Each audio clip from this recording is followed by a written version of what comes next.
Good morning, students.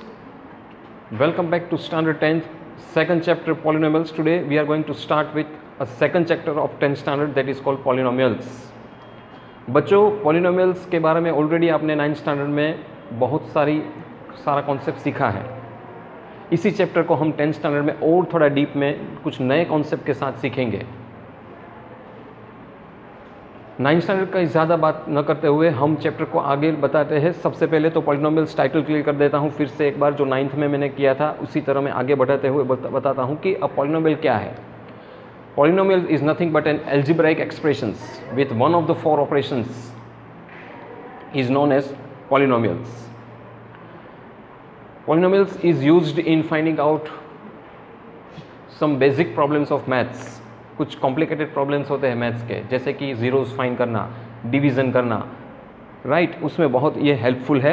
Board के point of view से भी ये 4-5 मार्क्स का इसमें से पूछ लेते हैं, इसलिए बहुत इसका इम्पोर्टेंस है. दूसरी चीज़ के पॉलिनोमियल्स चैप्टर बहुत आसान चैप्टर है, क्योंकि 9th में ऑलरेडी आपने इसका कॉन्सेप्ट पढ़ लिया है, इसलिए आपको बहुत आसान लगेगा. बेसिकली इस 10th में मैं नटशेल में बता दूं, let me explain you nutshell के पॉलिनोमियल्स में हमें सीखना क्या है. 10th स्टैंडर्ड के पॉलिनोमियल्स में जनरली हमें how to find the zeros of polynomials. Of course zeros of polynomials now you are very much acquainted. 10th standard students you are very much acquainted with the word zeros, मतलब finding out factors of polynomials. Relationship of zeros with coefficient वो भी सीखना है. और तीसरा long division method जो हम करते हैं, हमारा ट्रेडिशनल डिवीज़न मेथड. तो पॉलिनोमियल्स का जो डिवीज़न मेथड है वो सीखना है. ये 3 बेसिक चीज़ें इसमें सीखनी है, और इस 3 बेसिक चीज़ से ही हम पॉलिनोमियल चैप्टर्स को आगे बढ़ाएंगे. Okay, let us start with introduction part. Introduction part में मैं सबसे पहले ये कहना चाहूँगा कि जो पॉलिनोमियल्स है उसका एक जनरल फॉर्म है. General form means just a formula to solve the sums related to polynomials, उसको हम कहते हैं जनरल फॉर्म. इस जनरल फॉर्म से हम कोएफिशिएंट्स का फैक्टर्स के साथ रिलेशन क्या है वो फाइंड कर सकते हैं, फैक्टर्स फाइंड कर सकते हैं, डिवीज़न आसान कर सकते हैं. तो students you should know this general form very well. Let us understand with this general form कि ये जनरल फॉर्म है क्या. जनरल फॉर्म मैंने यहाँ ऑलरेडी लिख कर रखा है. It is ax² + bx + c = 0. ये इसका जनरल फॉर्म है. अब मैं ये जो जनरल फॉर्म है वो थोड़ा एक्सप्लेन करता हूँ. ax² + bx + c = 0 में जो a है वो रियल नंबर है, b भी रियल नंबर है और c कांस्टेंट है. x ऑफ कोर्स वेरिएबल्स है. तो ये हमें पॉलिनोमियल्स के बहुत सारे प्रॉब्लम सॉल्व करने में मदद करेगा. हाउ टू अप्लाई वो हम जब सॉल्व करेंगे आपको ज़रूर पता चलेगा.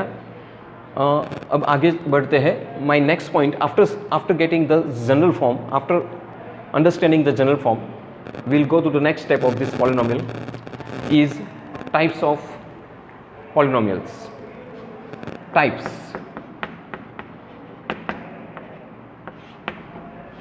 Three types of polynomials are there. We are going to study about it. One is linear, second is quadratic, and third is cubic. ये 3 प्रकार के पॉलिनोमियल्स होते हैं. अब जो लीनियर है वो जनरल फॉर्म वही, लेकिन लीनियर में क्या होगा कि power should not more than 1. मतलब मैं यहाँ से पावर हटा दूँ तो ax + bx + c = 0, इसको हम लीनियर पॉलिनोमियल कहते हैं. You already know what is linear now because we studied in your lower grades. Linear क्या है हमने ऑलरेडी पढ़ लिया है 8th और 9th में. लीनियर मीन्स पावर वेरिएबल को एक से ज़्यादा ना होना, that is linear. Second is quadratic polynomial, जो हमें जनरल फॉर्म में मैंने दिखाया. ये क्वाड्रेटिक है क्योंकि उसको हाईएस्ट डिग्री है 2. इसको क्वाड्रेटिक इक्वेशंस कहते हैं क्योंकि ax² है. सो द पावर जब वहाँ 2 हो, हाईएस्ट पावर डिग्री का 2 हो, it is called quadratic equations. और जो क्यूबिक है उसमें थोड़ा ये होगा कि ax³ + bx² + c + d, ये जो फॉर्म है ये क्यूबिक फॉर्म है. तो ये 3 प्रकार के पॉलिनोमियल्स के बारे में पढ़ेंगे. दोस्तों मैं एक बता दूं बच्चों की, क्यूबिक जो पॉलिनोमियल्स है इसमें ये हमारा यहाँ बोर्ड में ऑप्शनल है. अगर आपको पढ़ना है तो आप पढ़ सकते हो, ये इतना कंपलसरी नहीं है, लेकिन हमारे लिए ये क्वाड्रेटिक और लीनियर पढ़ना ज़रूरी है. Okay, now after understanding the types of polynomials, let us go for the third point now. तीसरा पॉइंट ये है कि value of polynomials. Value of polynomials means suppose polynomial at x where x की value 1 है, तो कोई भी sum दिया हो, सपोज ax² + bx + c के फॉर्म में, उसमें मैं a और b की जगह पर 1 लगा दूंगा. ओके, तो मुझे उस पॉलिनोमियल की वैल्यू मिल जाएगी. That is known as value of polynomials, that you already study in your 9th standard. तो इसके बारे में हम बहुत ज़्यादा डिटेल में चर्चा यहाँ पे नहीं करेंगे. Now after getting the value of polynomial, my next point is zeros of polynomials. Very important point, zeros of polynomials. Zeros of polynomials means factors of polynomials. You already know, no need to discuss this in detail. किसी भी polynomials का हम factors निकालते हैं उसको zeros of polynomials कहते हैं, तो वो भी हमने डिस्कस कर लिया था. Zeros of polynomials. Zeros means factors. Let me repeat once again. And उसमें बहुत ज़्यादा आगे हम नहीं करेंगे, क्योंकि जब प्रैक्टिकल सम सॉल्व करेंगे तब आपको ज़रूर पता चलेगा कि कैसे इसके फैक्टर्स निकालते हैं या कैसे जीरोज निकालते हैं. Anyway, now the most important point after this is to end with this introduction part is relationship of zeros with its coefficient. ये सबसे इंपॉर्टेंट पार्ट है. Let us see what is relationship and how to find out. Relationship means nothing, we have to just verify that the factors which are used वो coefficient के साथ उसका combination होता है, वही होता है. दैट मीन्स कि अगर वो होता है तो वो जो पॉलिनोमियल है वो एकदम सही है. वो मुझे चेक करना है, वेरीफाई करना है, तो मुझे रिलेशनशिप के अंदर जाना पड़ेगा. तो late us see what is relationship.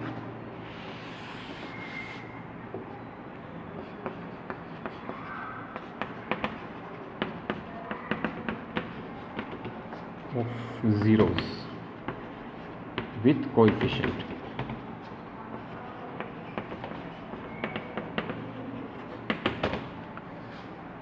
Now for relationship there are two things. One is sum of zeros and second is product of zeros. Sum of zeros means adding the zeros and product of zeros means multiplying the zeros. It is denoted like this. Suppose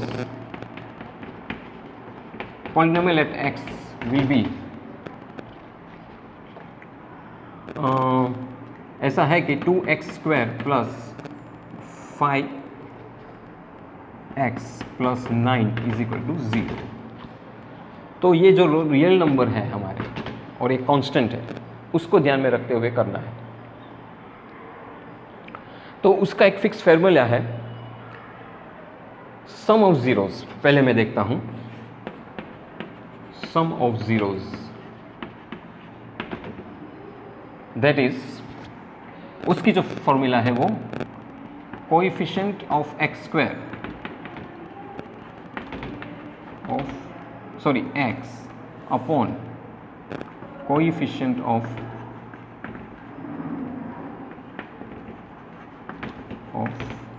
x.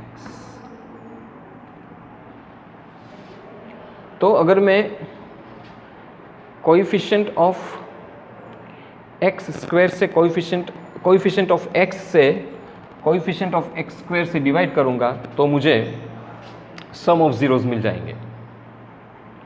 Now इसको, ये जो coefficient of x divided by coefficient of x² जो है, उसको मैं short में इस तरह दिखा सकता हूँ, -b/a. और सम ऑफ जीरोस को मैं अल्फा प्लस बीटा इस तरह से दिखा सकता हूँ. तो ये पूरा अगर नहीं लिखना हो आपको, if you don't want to write the whole matter, you can write in short alpha plus beta, हमने कोएफिशिएंट ऑफ जीरोस को अल्फ़ा और बीटा ले लिया है और coefficient of x divided by coefficient of x square को minus B upon A ले लिया है, और यहाँ पे भी सॉरी माइनस आएगा।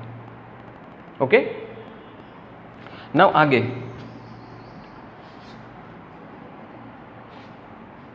Product of zeros, last point.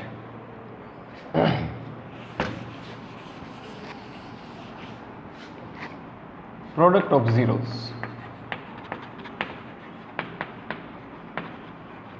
Product of zeros में शॉर्ट में मुझे लिखना है वो alpha multiply by beta, this is called product of zeros short में। तो उसका होगा constant upon coefficient of x square, इसको मैं शॉर्ट में लिखूंगा c अपॉन ए। तो बच्चों इस फॉर्मूला से आप relationship between zeros and coefficient को फाइंड कर सकते हैं। तो मुझे पता चल जाएगा कि पॉलिनोमियल्स में जो फैक्टर्स दिए हैं वो बिल्कुल सही है कि नहीं, हमारा जो पॉलिनोमियल है वो सही फ्रेम हुआ है कि नहीं। बच्चों आपको ये वीडियो बराबर पसंद आया हो और इससे रिलेटेड कोई क्वेश्चन हो तो ज़रूर ग्रुप में भेजिएगा। Thank you very much for listening me.